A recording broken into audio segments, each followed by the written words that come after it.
Here now is Arkansas Senator Tom Cotton to react to all of this. Senator, I think of what we've done to our children over the past 2 years, what we still do to our children. We're separating them if they're not masked or maybe even vaxxed down the road. They're in their separate areas.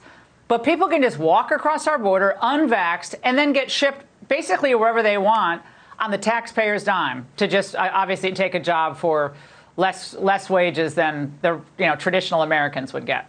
How do we stop this?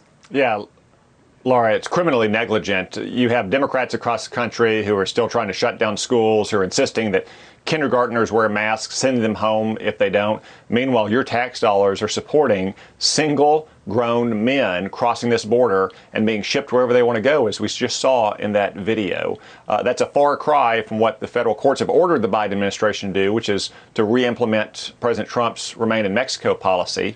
I was shocked by the Biden administration's response to it. They said that they sometimes help with the orderly processing to return or to get these migrants to their final destination.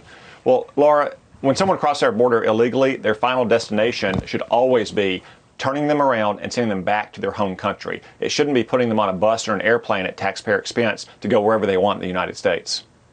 And to your point, Senator, according to this DHS data that we have, this is from December, the numbers of those who were actually sent back were very, very low, just a few hundred. So doesn't this mean that they're defying what the court said about Remain in Mexico, and they're actually not doing that?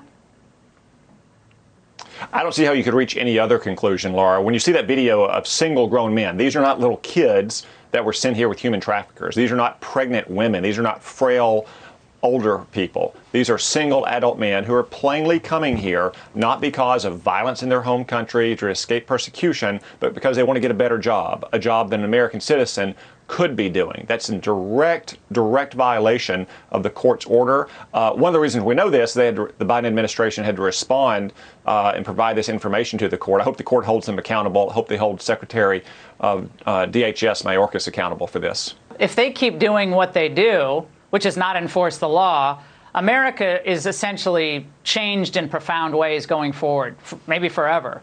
So do you discount the possibility that the House could actually bring up a serious, perhaps, impeachment inquiry just on this issue of the border alone? Is that out of the realm of possibility?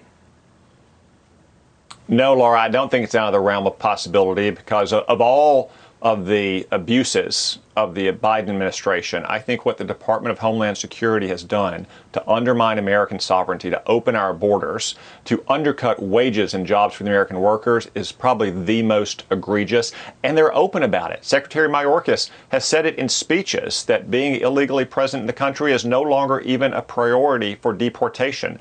They admit these things publicly.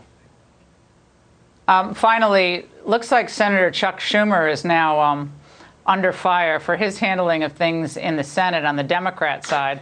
Politico reporting that staffers are incensed at Schumer. Now, you must be watching this. Maybe a little bit of schadenfreude here, glee. What is this, really quick?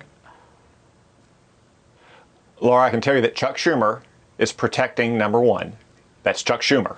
He is afraid of a left-wing primary challenge. He is especially afraid of Alexandria Ocasio-Cortez, and he is using his position as the Democrats' floor leader to protect himself and protect his left flank. He's not using it to solve problems for the American people, and he's forced his members to take very, very bad votes. And those votes cast by people like Mark Kelly in Arizona or Catherine Cortez Masto in Nevada are going to be centerpieces of our campaigns this fall, thanks to Chuck Schumer. All right, Senator, great to see you tonight. Thank you.